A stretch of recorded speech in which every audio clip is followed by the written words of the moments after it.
Salam OMK.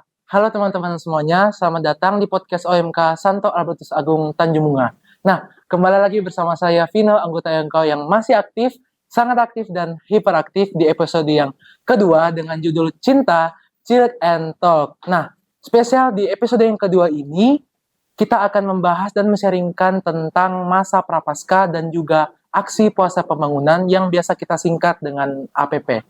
Nah, pada kesempatan ini, spesial sekali saya akan ditemani oleh seorang pastor yang luar biasa yang kita kenal dengan Pastor Alfius Tandirasi. Halo Pastor. Halo, selamat pagi. Apa kabar Pastor? Baik, Bagaimana keadaannya hari ini Pastor? hari ini sangat cerah, luar biasa. Luar biasa ya. Saya baru pulang olahraga jadi fit Oh, banget jadi ya. semangat Iya. kembali ya Pastor ya.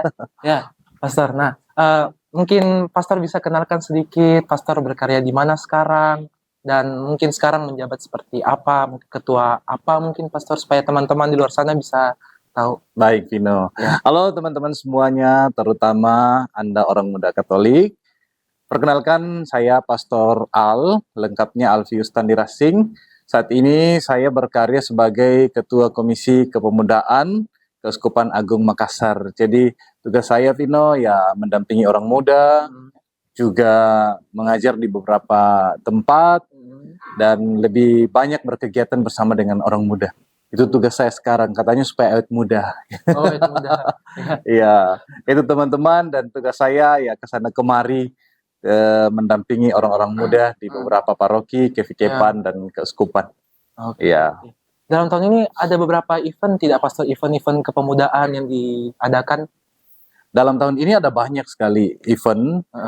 Kalau program dari Komisi Kepemudaan sendiri ada animasi APP, ya, itu program pertama. Ya. Lalu ada Camps Youth Day, pertemuan orang muda sekeuskupan Agung Makassar. Kemudian ada Indonesian Youth Day, pertemuan OMK se-Indonesia. Lalu ada rencana pembuatan buku pedoman pendampingan OMK untuk Keuskupan Agung Makassar. Selain itu ada beberapa kegiatan aksidental seperti kedai, pertemuan-pertemuan, rekoleksi, dan sebagainya. Oke. Banyak. Ya. Oh, iya. Pastor, saat menjabat sebagai Ketua Komisi Kepemudaan mungkin ada pesan-pesan terhadap anak-anak muda di Keuskupan Agung Makassar? Pesan-pesan? Iya. Oh iya.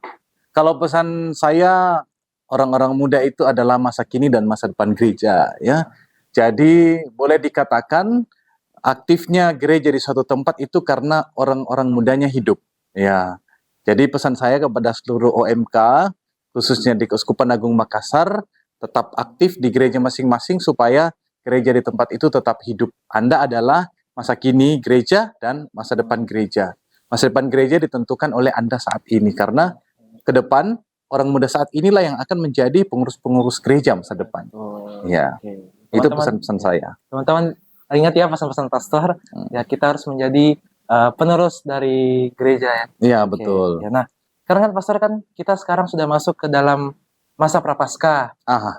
Nah, banyak teman-teman di luar sana yang bertanya kenapa sebelum memasuki masa Paskah kita harus memasuki dulu masa prapaskah. Apa alasannya kita memasuki masa prapaskah sebelum masuk ke masa Paskah? Oke, baik. Segala sesuatunya ketika kita mau adakan atau mau lakukan atau mau kita laksanakan pasti ada namanya persiapan. Nah, prapaskah itu adalah persiapan untuk menyambut Paskah.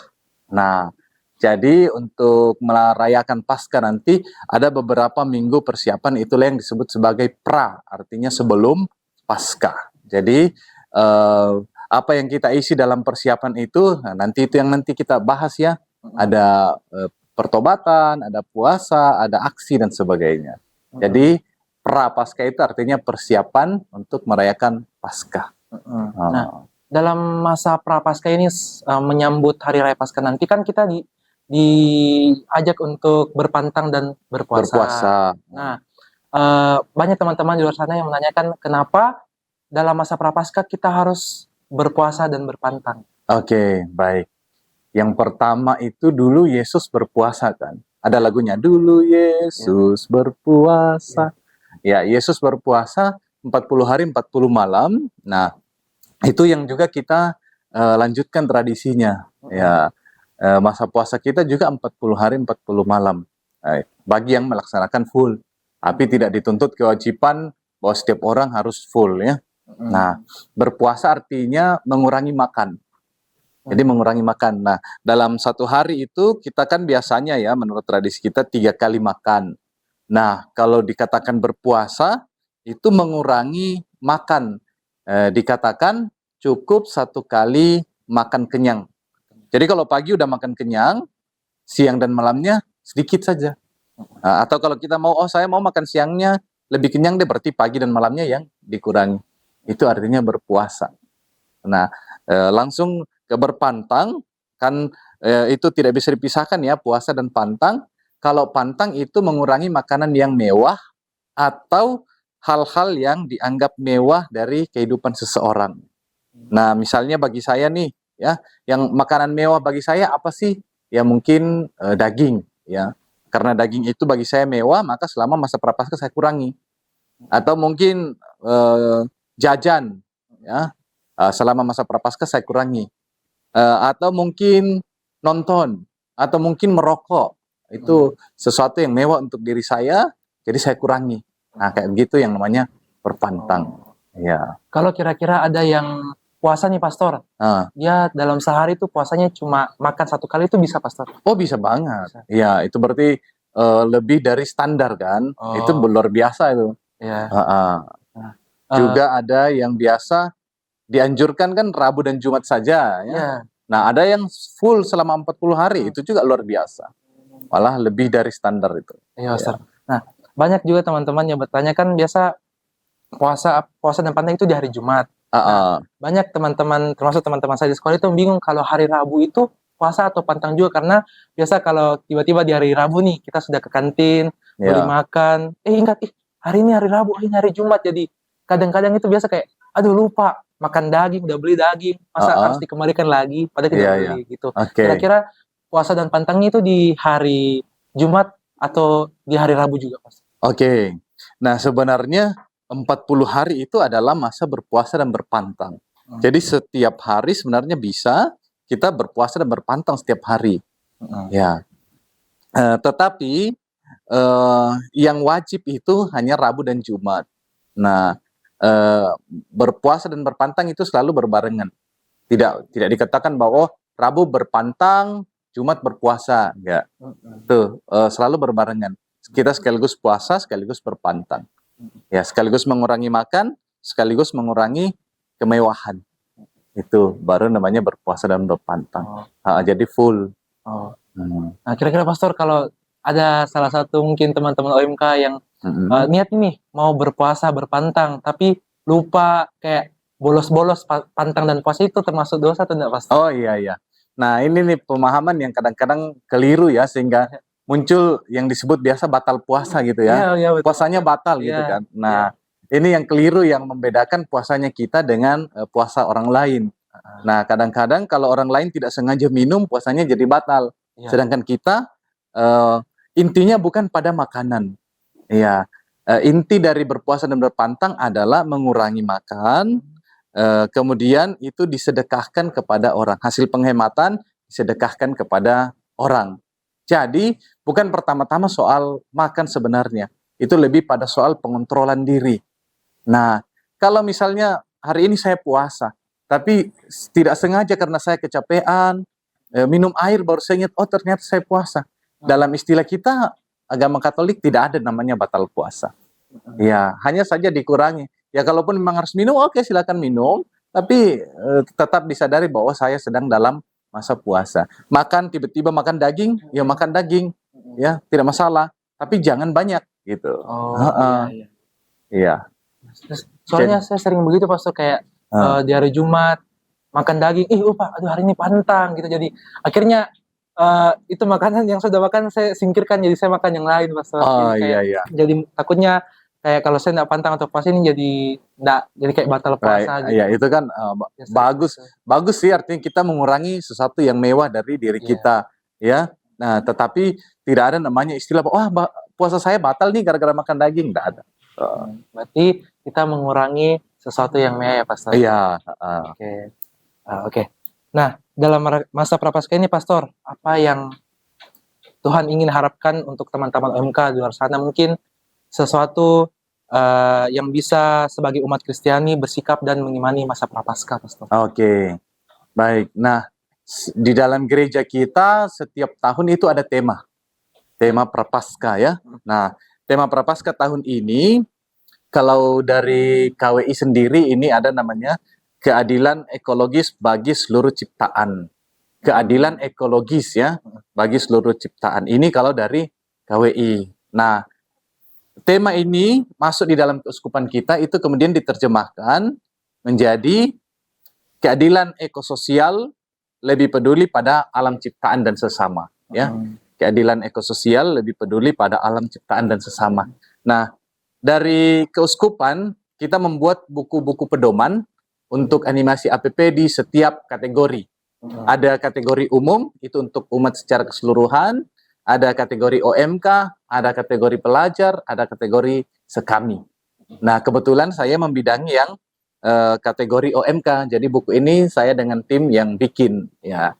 Nah, harapannya OMK diajak untuk mendalami tentang ekososial ya, ekososial lebih peduli pada alam ciptaan dan sesama. Ini temanya, lebih peduli pada alam ciptaan dan sesama. Jadi dalam buku ini dibahas mengenai ajakan-ajakan kepada OMK untuk lebih peduli pada alam dan sesama. Misalnya tentang alam ya, alam kita ini kan sekarang dikatakan lagi sakit, makanya banyak penyakit.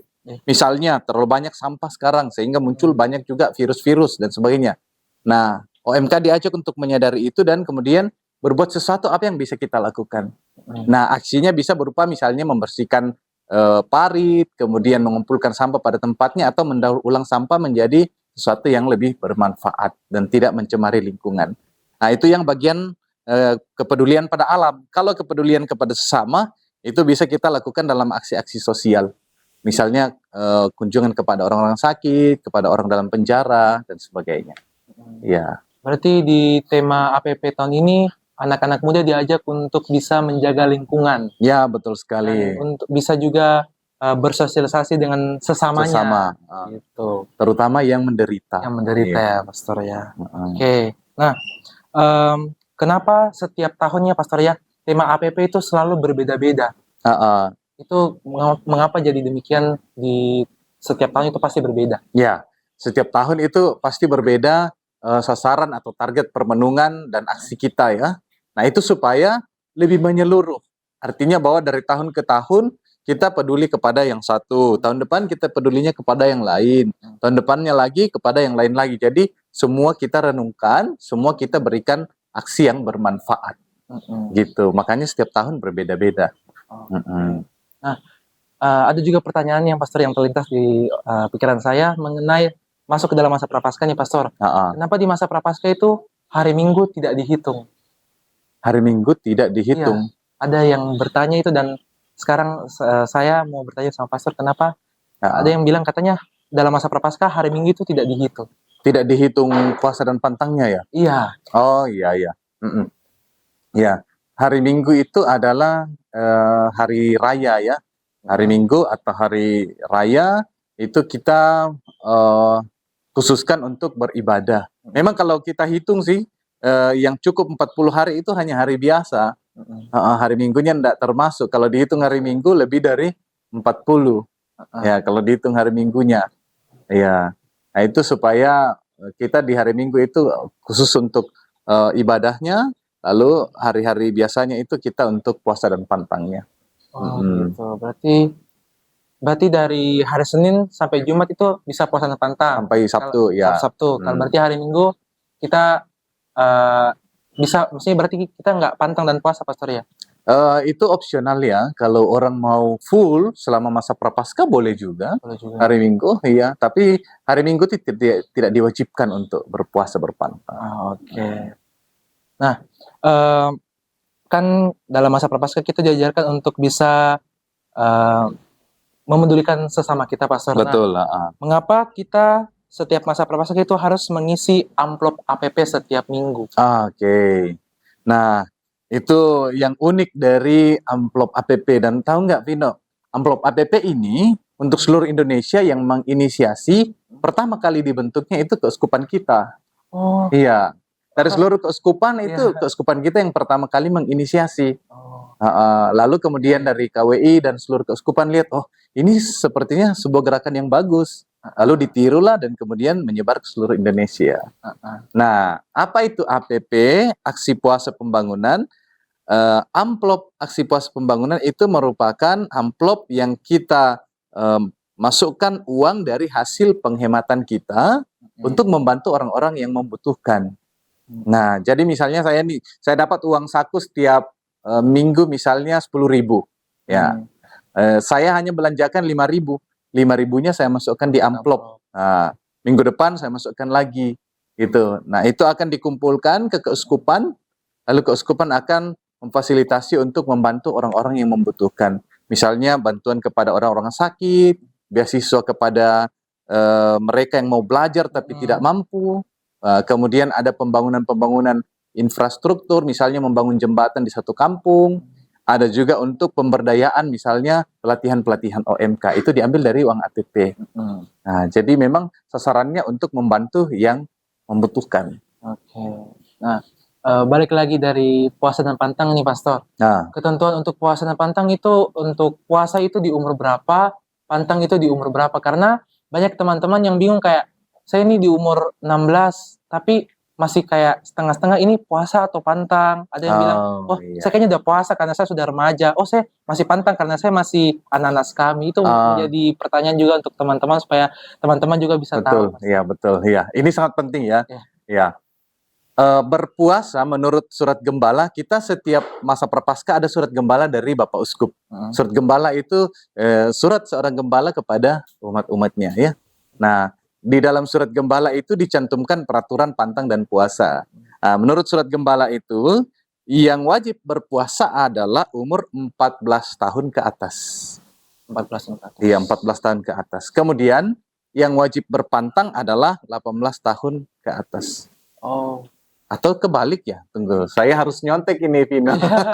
Karena jangan sampai terbalik. Nah, di sini oh ya, berpuasa itu 18 tahun sampai 60 tahun. Kemudian untuk berpantang itu dari 14 tahun ke atas. 14 tahun ke atas Iya. berpantang ya, Pastor ya. Vina umur berapa sekarang? Sekarang umur 16 tahun. 16 tahun. Iya. Berarti wajib pantang tapi tidak wajib puasa. Tidak wajib Iya. puasa. Berarti, Belum wajib puasa. Berarti bisa puasa juga. Nah, itu dia. Orang yang berada di bawah 18 tahun bisa berpuasa kalau dia sudah mau. Iya. Sama juga umur di bawah 14 tahun kalau dia mau berpantang meskipun umurnya belum sampai tapi dia mau, ya itu kan luar biasa ya. Niat bagus itu. Kayak gitu sih. 14 tahun ke atas dan 18 tahun ke atas. Iya. Nah, saya sebenarnya Pastor juga sudah belajar untuk berpuasa karena saya pikir kalau saya berpuasa saya bisa melatih supaya tahun depan saya bisa puasa, kan tahun depan saya 17 tahun.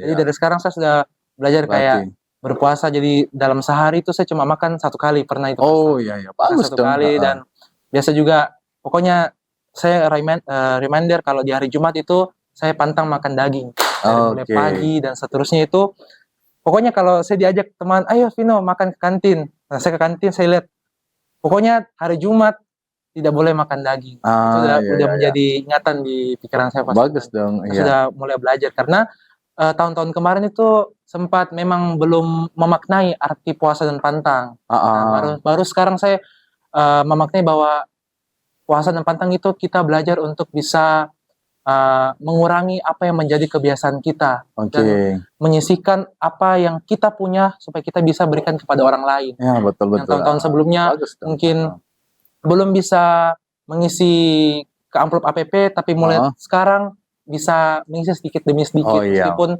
cuma beberapa, tapi itu saya percaya bisa membantu orang-orang di luar sana. Bagus dong, iya. Itu. Saya juga dulu SMP sudah mulai karena wajib dari organisasi, saya ikut sebuah organisasi pelatihan dan kita diwajibkan meskipun saya waktu itu masih SMP, masih umur 15-16 tahun. Ya. Oke. Nah, Pastor, ini kan kita sekarang Keuskupan Agung Makassar kan akan mengadakan itu, Pastor, KYD. Kamsud Day. Nah, bisa mungkin ceritakan sedikit tentang mengenai KYD itu apa, Pastor? Oke, baik. Nah, untuk program pembinaan orang muda sekarang ini memang lagi marak yang namanya Youth Day. Kalau dulu istilahnya camping-camping gitu ya, tapi sekarang lebih pada Youth Day karena eh, itu berisi banyak tentang pembekalan, pelatihan, pembinaan, pengkaderan, ya itu isinya. Nah, kalau dulu-dulu ya namanya camping, kadang ada lomba, ada apa. Sekarang lebih banyak pembinaannya.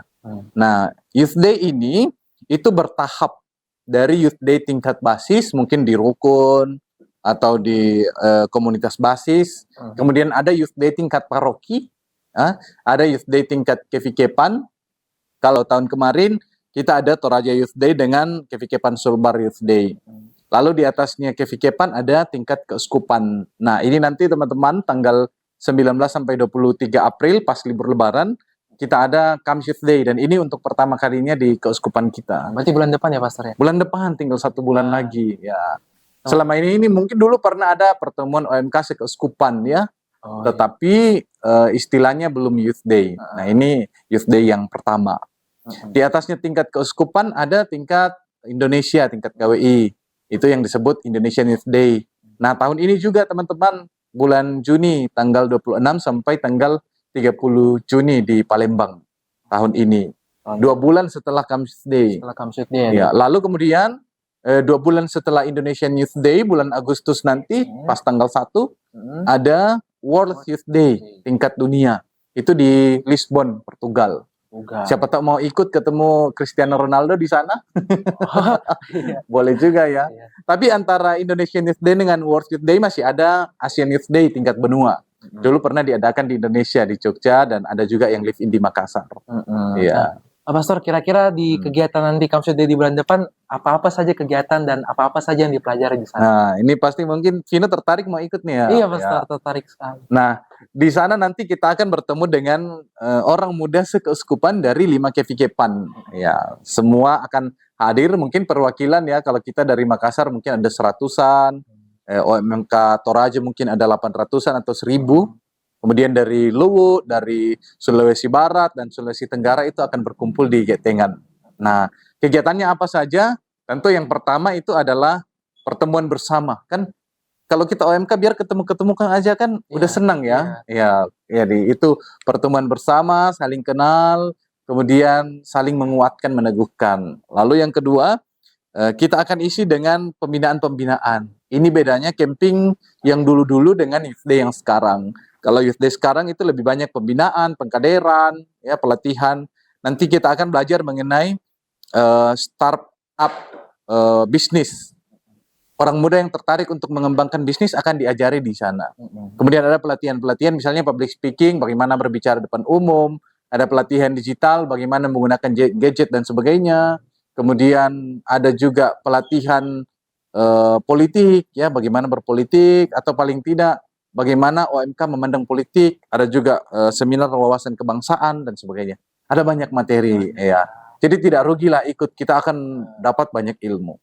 Lalu tidak ketinggalan pasti ada outbound besar. Ya. Berarti ini materi-materinya sangat penting ya bagi anak-anak muda ya Pastor? Sangat, ya. Memang sudah dipilih ya. Oh ini yang OMK butuhkan untuk perkembangan ke depan. Pastor, bagaimana cara mengajak anak muda untuk bisa aktif? Cara mengajak anak muda untuk aktif ya? Ya. Biasanya anak muda itu senang sesuatu yang menarik. Ya, bukan hanya anak muda.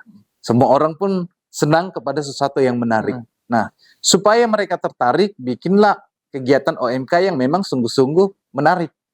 Nah, misalnya kayak begini, bikin podcast itu kan menarik ya. Kemudian sesekali rekoleksi, sesekali rekreasi, atau ziarah sambil rekreasi. Atau ibadahnya jangan monoton. Kita punya jenis beribadat dalam gereja Katolik itu sangat banyak. Iya, Tino kira-kira mungkin tahu ya, ada misalnya ibadat Sabda itu yang sudah resmi dan biasa ya, selain misa ya, ibadat Sabda. Ada juga mungkin sharing 7 langkah, sharing Injil 7 langkah, pendalaman kitab suci, atau TC, ya, atau bisa juga ibadat karismatik. Ada banyak kekayaan gereja soal ibadat. Jadi bikin itu lebih menarik supaya teman-teman OMK itu tertarik. Kita nggak bisa paksa mereka, ayo ikut, ikut, ikut. Tapi kita bisa menarik minat mereka dengan membuat komunitas kita lebih menarik. Gitu. Nah, Pastor selama menjadi ketua kepemudaan mungkin mempunyai tantangan besar mungkin untuk anak-anak muda kan. Pastor tahu kan anak-anak muda ini sekarang kan masih masih labil, masih ingin bebas. Pastor bagaimana cara menanggulangi itu semua anak muda supaya bisa aktif di gereja? Oke, ya. Selama saya di Komisi Kepemudaan, juga sebelum-sebelumnya bertugas di paroki dan memang diberi pendampingan untuk orang muda, saya dengan orang muda, saya tidak memasok bahwa harus muluk-muluk semua yang namanya OMK ikut kegiatan, enggak. Saya hanya mengundang mereka yang memang betul-betul mau berkembang bersama. Iya, tidak bisa juga kita memaksakan semua yang terdaftar sebagai OMK di paroki harus ikut kegiatan, tidak. Tapi kita berusaha supaya kegiatan-kegiatan kita itu menarik untuk orang muda. Nah, makanya kita bagikanlah kepada orang-orang muda apa-apa yang mereka butuhkan. Mereka butuh skill, mereka butuh ilmu, itu yang kita bagikan. Nah, ya ajakannya ya kadang-kadang berupa postingan-postingan di media sosial, ya, dengan membuat kegiatan yang lebih menarik, gitu. Nah, kira-kira Pastor, menurut Pastor bagaimana kehidupan anak muda di zaman sekarang? Kalau menurut Pastor? Oh iya, saya tidak mau menjudge orang muda bahwa orang muda ini hidupnya tidak benar, ya. Saya justru melihat potensi orang muda ini sangat besar, tinggal diarahkan. Iya, tinggal diarahkan. Banyak orang mengatakan orang muda hidupnya hura-hura, enggak juga. Orang muda sukanya ini tuh. Saya lebih optimis memandang orang muda. Misalnya ada anggapan mengatakan, oh, orang-orang muda sekarang sibuk dengan gadgetnya, ya mau tidak mau memang sekarang kita masuk dalam dunia teknologi. Banyak hal yang harus diurus dengan gadget.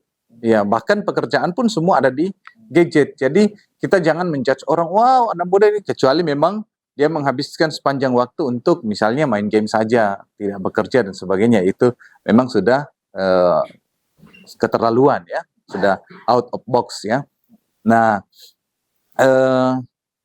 sebagian juga masih aktif kok, ya. Saya justru fokus kepada mereka yang memang betul-betul mau dibina, mau aktif, ya. Jadi mereka yang mau terlibat itu yang kita gerakkan supaya orang lihat, oh kayaknya bagus nih, kita juga ikut ke sana, itu semakin maju gitu. Ya. Caranya Pastor untuk bisa mengajak teman-teman OMK untuk bisa aktif di gereja itu seperti apa Pastor? Ya itu dia yang saya bilang tadi, bikin kegiatannya kita menarik, lalu kemudian ajak mereka untuk bergabung. Iya. Berarti seperti kegiatan Kapsude itu termasuk juga. Itu salah satunya. Itu salah satunya. Basar Kedai juga. Iya, seperti basar, kemudian kalau ada siara bersama, ada doa-doa TC, doa karismatik, ajak semua. Oke. Nah, Pastor, mungkin di keuskupan ini kan masih banyak anak muda yang ingin ikut kegiatan-kegiatan ini, tetapi mungkin mereka itu kurang adanya bersosialisasi, kurang adanya mungkin koneksi dengan beberapa gereja itu. Caranya mereka untuk bisa ikut kegiatan-kegiatan itu seperti apa Pastor, supaya mereka bisa tertarik dan bisa mengikuti kegiatan ini, karena banyak juga pemuda-pemuda di luar sana yang terbatas soal teknologi. Itu menjadi hambatan untuk anak muda bisa aktif dalam gereja, karena mungkin mereka pikir kayak, wah anak-anak muda sekarang itu teknologi makin canggih. Dan sekarang saya ini tidak punya teknologi dan saya pengen aktif di gereja, tapi mungkin banyak anak muda yang tidak bisa bersosialisasi karena anak-anak muda seperti itu yang mereka tidak bisa sefrekuensi begitu. Oh iya. Pelayanan di gereja itu ada banyak macam, ya. Salah satunya itu karena memang anak-anak muda melek teknologi, mereka diberi kepercayaan untuk mengurus misalnya LCD atau live streaming atau kamera, ya. Mereka bekerja di balik layar karena memang menguasai teknologi. Tapi pelayanan orang muda di gereja bukan hanya itu. Ada juga memang yang tidak tahu teknologi tapi aktifnya misalnya di core. Aktifnya misalnya di komunitas pemazmur, dirijen, organis, ya. Bisa jadi dia tidak ini dengan teknologi. Nah, untuk aktif ada banyak cara sebenarnya. masalahnya kadang-kadang yang bersangkutan mau tidak terlibat gitu. Ya, kadang dia sibuk dengan pekerjaannya atau lebih memilih untuk kegiatan lain daripada aktif di gereja. Nah, sebenarnya lebih tergantung pada pribadinya mau aktif atau tidak. Kalau mau, ya pasti dia akan masuk dan lihat, oh, saya cocoknya di sini gitu. Oh, saya cocoknya di OMK. Oh, saya cocoknya di pelayanan core misalnya. Gitu. Oke, nah Pastor. Pertanyaan lagi, kapan anak muda bisa disebut sebagai OMK? Ketentuan umurnya itu dari umur berapa, Pastor? Oh iya, eh, ada buku dari Komkep KWI berjudul Sahabat Sepesiarahan yang menjadi buku pedoman pendampingan OMK Indonesia.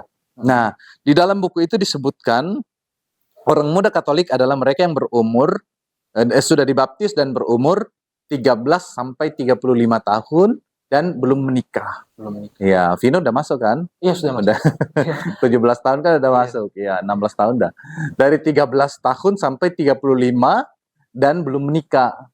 Cuma masalahnya kadang-kadang di paroki yang umur 13 itu tidak bisa disatukan dalam pembinaan dengan yang umur 35 karena rentangnya jauh sekali, toh. Ya. Nah, maka bagus kalau di setiap paroki dibagi pembinaannya.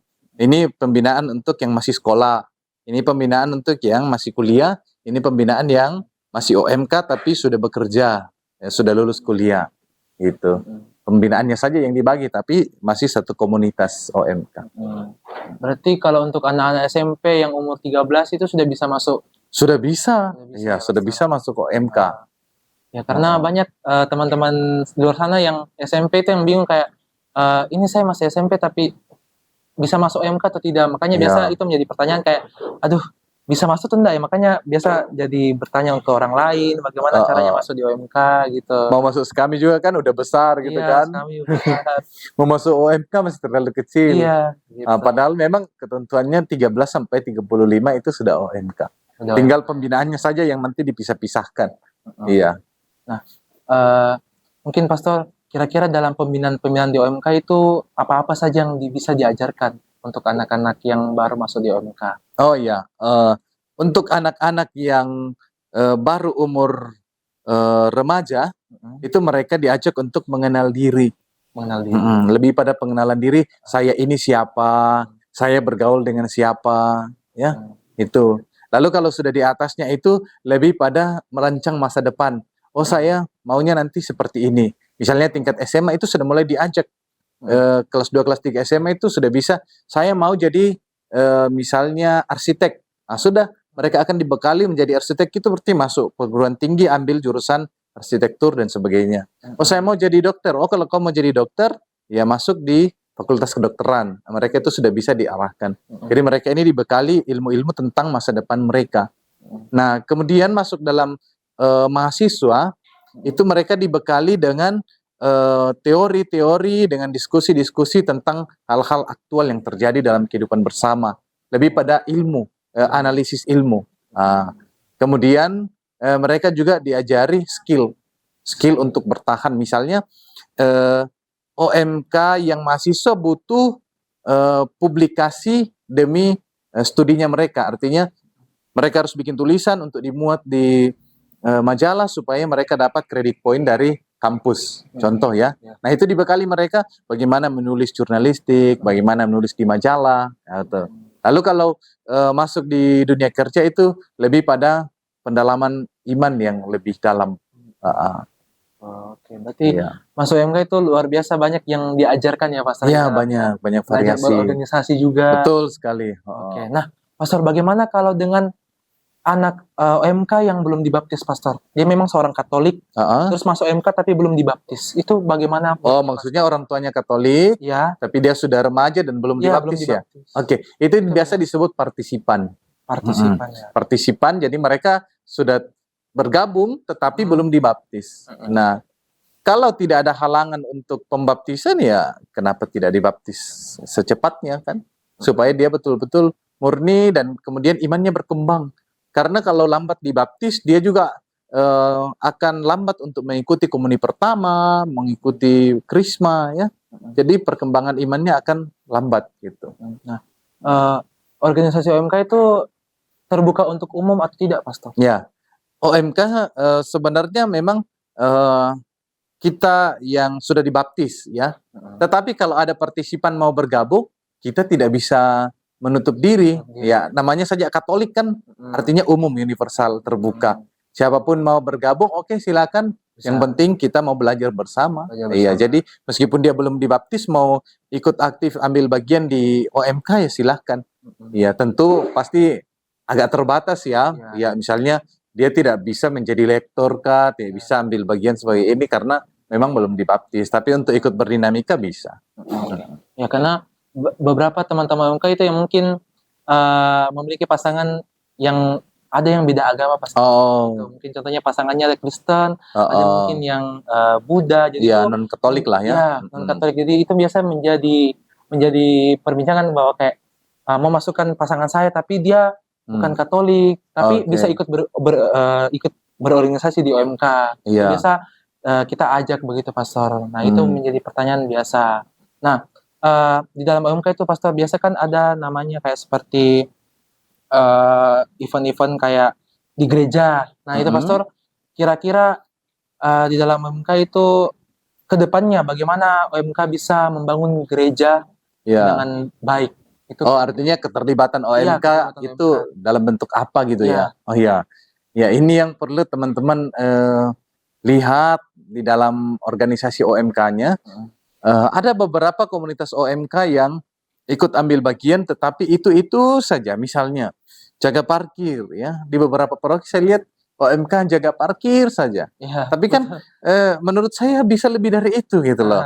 Harus mendobrak untuk bisa lebih dari itu. Kenapa tidak OMK misalnya yang menjadi panitia pasca? Beberapa paroki juga sudah ini betul, Pastor. sudah menjalankan itu ya.